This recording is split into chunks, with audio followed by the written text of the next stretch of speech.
Rabbil alemin. Sallallahu ve sellem ala nebiyyina Muhammedin ve ala alihi ve sahbihi ecmaîn. Amma ba'd.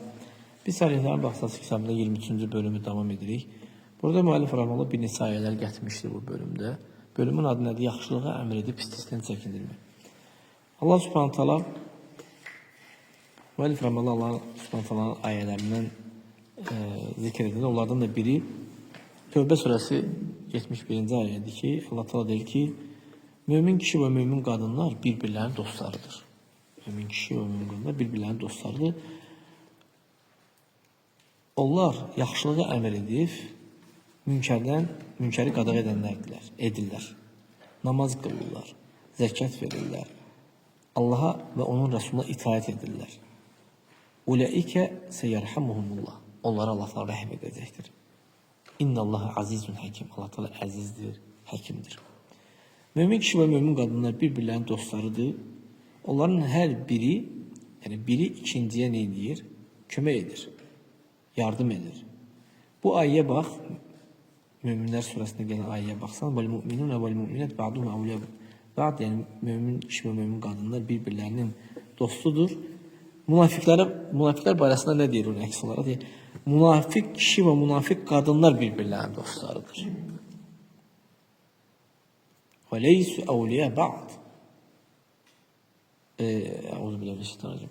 Demək, münafik kişi və münafik qadınlar ba'duhum ba'd. Onlar bir-birlərindəndir. Onlara dost demədi.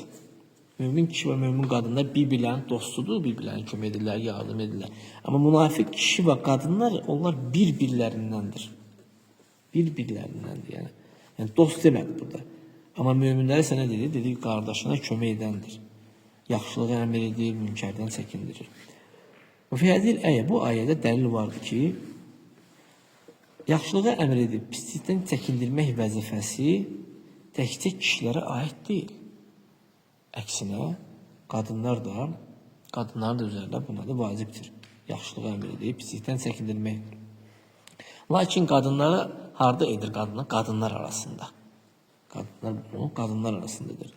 Yəni kişilərin cəm olduğu yerdə yox, kişilərin bazarlarında yox.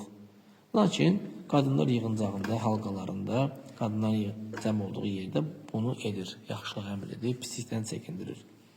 Məsəl üçün, bilirsiniz ki, toy olanda, toyda əslində kişilər yığılmamalıdır. Yəni. Toydan sonra yeməyə yığılmaq başqadır.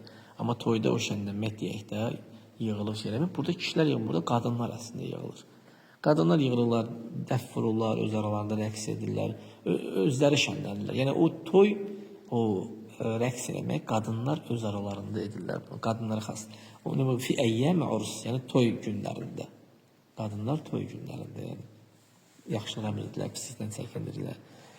Və yaxud da ki, məktəb vaxtlarında, dərs vaxtlarında oxşar şeylərlə bir qadın münkər gördükdə onu qadağan edir.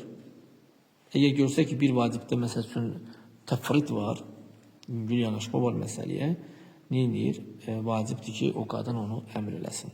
Çünki yaxşılığa əmr edib pislikdən çəkindirmək hər bir mömin kişi və qadın üzərində vacibdir.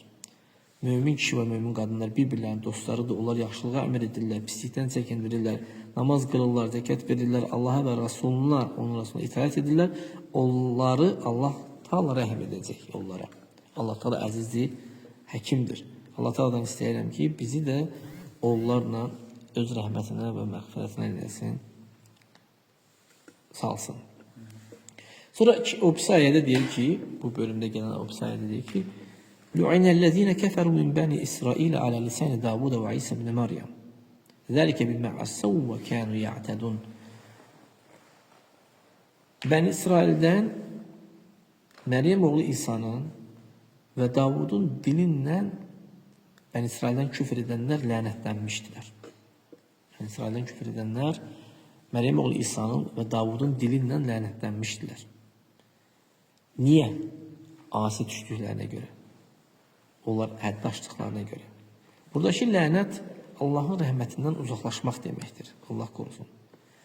Yəni, وَلَا يَسْتَحِقُّهُ إِلَّا مَنْ فَعَلَ كَبِيرَةً مِنْ كَبَائِرِ الذُّنُوبِ. Yəni, lənətə kim düşür? Lənət böyük günahlardan bir böyükdür. Yəni, lənət bir şeyə gəlibsə də, o demək o böyük günahdır. Lənət gələn şey böyük günahdır yəni. Bəni İsrail kimdir? Onlar Yaqubun oğlanları. Yaqub kimdir? İshakın oğlu. İshak da İbrahim'in oğludur. Yəni İbrahim Aleyhisselamın nəvələridirlər. İsrail Yaqub Aleyhisselamın ləqəbidir. O da İshak'ın oğludur. İshak da İbrahim Aleyhisselamın oğludur. İbrahim'in iki oğlu olur. İsmail ile İshak. İsmail böyüdür. Hansı ki Allah Subhanahu taala əmr eləmişdi ki, onun kəsilməsinə. Qurban kimi kəsilməsinə. Allah Taala əmr eləmişdi ki, onu kəssin, sonra o ikisinə də verdiği əmri o ikisindən də qaldırır Allah Subhanahu taala. Onlara minnət olaraq, onlara bəxş edərək qaldırır. Nəsx edir onu. Allah Subhanahu taala onu öz oğlunu Allah Subhanahu taala üçün neyini böyük bir zəbh kimi fidə edəcəkdir. Amma İshak isə o ikinci oğludur. İbrahim Aleyhisselamın ikinci oğludur. O zövcəsindəndir. Amma İsmail isə o səriyəsindəndir, Həcardandır. Həcar biz bilirik ki, Sara'nın cariyəsi idi. Sara onu hədiyyə edir kimə? İbrahim Aleyhisselama. O da ondan yaxınlıq edir. İsmail Aleyhisselam dünyaya gəlir. Bəni İsrail o Yaqub ibn İshak'ın nəslindən gələnlərdir. Allah Subhanahu taala onların çoxunu rəsul olaraq göndəribdir. Allah Subhanahu taala onlara çoxlu rəsul göndərir. Yəni Bəni İsrailə çoxlu rəsul göndərir. Çoxlu rəsul göndərmək üstünlük demək deyil. Çoxlu rəsul göndərmək ona görə onların çox müxalif olmasına görədir. İnadkarlığına, təkəbbürlüklərinə görədir. Yəni onlar həddlərini aşdıqları peyğəmbərləri öldü. Hər səfər gələndə haqsız yerə öldürürdülər. Ona görə çox göndərilmişdir peyğəmbərlər. Allah korusun. Onlar neyirdilər? Onlar öz aralarında münkəri qadağan eləməzdilər. Münkəri qadağan eləməzdilər, onu edərdilər özləri o münkəri. Əksinə bəziləri münkəri bəl yara ba'duhum el-munkar və la yenhə bi'ayb. Bəzisi görərdi o münkəri, onu qadağan eləməzdi. Necə ki o kəndin qissəsi ki var, hansı ki onlar Hadiratul Bahar dənizin ətrafındaydı, yanında olurlar. Məşhur, məlum bir Quranda keçən bir qissədir. O qövm Yahudilərdən olan bir qövm idi. Allah Taala onlara 6-cı gün dənizdən balıq tutmağa qadağan edir. 6-cı gün gəldikdə balıqlar üzə çıxardılar. Suyun üzünə çıxardılar. Çox olarlar. Başqa gün olduqda isə gəlməzdilər. Və bir müddət belə keçir. Onlar deyirlər ki, gəl biz hilə edək. O eləməkdən ötəri hilə edək. Deyirlər, gəl şəbəkəni dənizə qoyaq. Cümə günü qoyardılar. Balıqlar 6-cı gün düşərdilər. Bazar günü onu tutardılar. Beləncə hilə edədilər. Birinci gün olsa onu götürər. Bunu etdikdə onlardan fəkənə minhum mən yəizun. Onlardan bəzisi onlara mövzə edirdi. Deyirdi ki, yəni eləmək kimi. Belə eləmək, belə etməyin. Və bu münkəri inkar edirdi. Bir qövüm də sakit durardılar. Bir qövüm də sakit durardı, bir qövüm də əməl edərdi. Üç qövüm edənlər, münkəri qövüm sakit duranlar, bir də onlara mövzə edənlər var idi. Allah Subhanahu taala onları necə cəzalandırdı? Kunu qiradatan xasiin. Donuzlara çevrilirlər. Meymunlara çevrilirlər. Onları Allah Subhanahu taala nəsx elədi, çöndərdi meymunlara.